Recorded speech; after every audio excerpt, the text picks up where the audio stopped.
wow. I'm so embarrassed. Oh my god. No, I'm not. I'm not embarrassed because I, like all femme fatales, meant for you to find me this way in a sort of sexual distraction from your ultimate goals. What can I say? I'm a fun lady. Well, welcome back to the third week of Pinot Noir, a film series with wine. Can you believe it? I haven't canceled on you yet, but I have thought about it. There are a lot of Law & Order marathons that I've been missing out to do this, so you should just consider yourself lucky. Tonight I'm in a robe. Wild, right? What's going on? And I'm wearing a robe because our leading lady this evening does in fact wear a robe in one scene for 5 seconds, and I took that as any excuse. I said, I'll do it. I'll put a robe on if she has it. Easy for me to do. So, what movie does a woman wear a robe in? That could be so many films, but tonight it is The Maltese Falcon, the directorial debut of the beloved John Huston, a real star of Hollywood, starring Humphrey Bogart, a real mensch, alongside Mary Astor, and a man who I think just has a really disturbing face and sort of attitude in general, Peter Lorre. You can make with him what you will, but he scares me, and what are you going to do about it?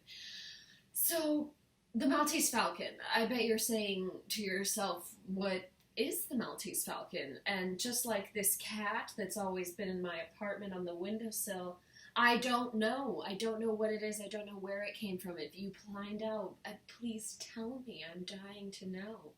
This film, I would say, is the definition of being evasive. They don't want you to know anything. They don't want you to know that they know, but they want you to think that they want you to know, but the problem is that they don't know. They don't know. They don't know what they're talking about the entire movie. You know, it's a little like last week's film Gilda, where you go, does anyone know what they're talking about? But this week, there is at least a plot, and the film is good. So, yeah, what is it? The Maltese Falcon. There's this statue of a bird, an evil bird, a black bird, and it's a Maltese Falcon. And for reasons you and I will never know, this bird is worth a lot of money, and somebody wants it back. In going further, I've seen it quite a few times, and I go, what is Falcon? What is Maltese? I don't know. You know, sometimes we can have stupid moments, and I have them quite often.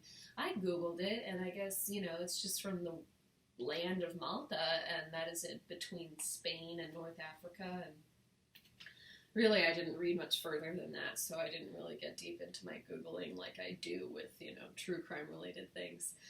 But, okay, enough tomfoolery with this. Let's get back to the movie. So, tonight's picture, it follows a private detective in San Francisco. I'm always excited when a movie is set in San Francisco. There's so few of them. So it follows the detective, Sam Spade, played by Bogart, who is hired by a woman named Ruth, a.k.a. our gal, Mary Astor, who is looking for her sister. No, she's not. What? Ruth is, so to speak, a liar, like all women are. Women are good at this. That is one thing you learn from Noir. Women lie, and they lie well. Okay, I could be lying to you right now, and you wouldn't have no idea. That is how good we are. So poor Sam Spade is caught up in her web of lies. He's trying to do right by her, saying her name's Ruth, right? That's already not true. What is it? Ruth? Bridget? What is it? We don't know. So he's trying to do right by her, but she is so not trying to do right by him. She wants the fucking Maltese Falcon. She's going to do what she can to get it. And it would seem that maybe she is not the only one in San Francisco looking for the Maltese Falcon. There's a couple of other gentlemen involved. A man named Joel Cairo. Somebody called the Fat Man, who just really is fat. There's no jokes there. He's a fat guy. On set, they had to make him his own clothes that would be big enough, and they had to make him furniture that would carry him because he broke so much on set. He couldn't find a chair for the guy. You know what I'm saying? So, okay. Another thing I want to highlight for this movie is you might have figured out in Noir this far, but you're only 2 films in, we don't know. but you might have figured out that love is nothing but a game, right? It doesn't mean anything. It's not a feeling. It's not an emotion. It's certainly not a truth, but I tell you what it is. It is a tactic. And you will be seeing that tonight with Mary Astor's character and maybe sort of really everyone involved. Mary is able to use her alleged love to get what she wants. She uses her body to get what she wants, and maybe that's what we're all doing in this life. I don't know if Noir is trying to tell me something, but she's able to get Sam to do, what she wants, which is to get the Maltese Falcon, really just by the look in her eyes, because this is a code film. They don't actually talk about sex. They smoke a lot. I like to think maybe the smoking really means sex. I don't know. But women are just so portrayed in that light so darkly. They don't have a true feeling in them that it makes you think, who wrote this movie? Was it a man? Yes, it was. Of course it was. The movie is based on a book by Dashiell Hammett, and in the Maltese Falcon, the film is actually the third iteration that Warner Brothers did of this story. And the first two didn't go over well, not very popular. One was actually a comedy, and I haven't seen it, but I'm curious to. But this one, of course, was critically acclaimed, received a lot of awards, etc., etc.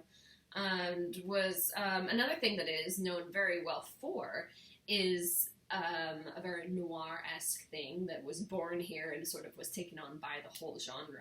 Was you're going to notice what I said a couple of weeks ago. What did I say? I said that noir has a lot of fast talkers, right? They talk real fast. They want to let you know everything right away. And that was actually started here, but not just for funsies, ladies and gentlemen. Bogart's character has so many just long, drawn-out speeches, like men talk forever, right? They think they have a point to be made talking in circles. And Warner Brothers was a little worried that people might get lost in that. They might go, this really is a drag. He talks for so long, that they quite literally just told director John Huston to pick it up, pick up the speed. We need to get to it here. And he really took that note, and he went back to the actors and said, talk faster, do everything faster, like you're on speed. So they did, and that is what has now come to be known as sort of like noir speak, this sort of old-fashioned, like, hey, see, what are you gonna do? And so you see that tonight, and they're very good at it.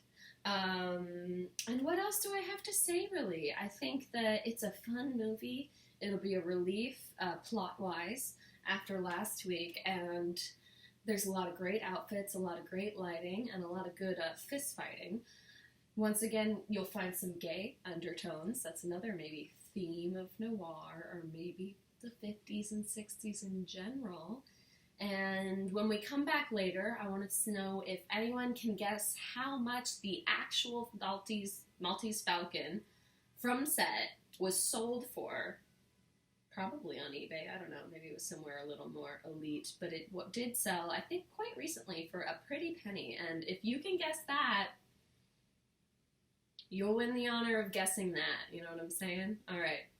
Enjoy the film. Get a glass of wine. And I will see you after, or not, because I like to go to bed.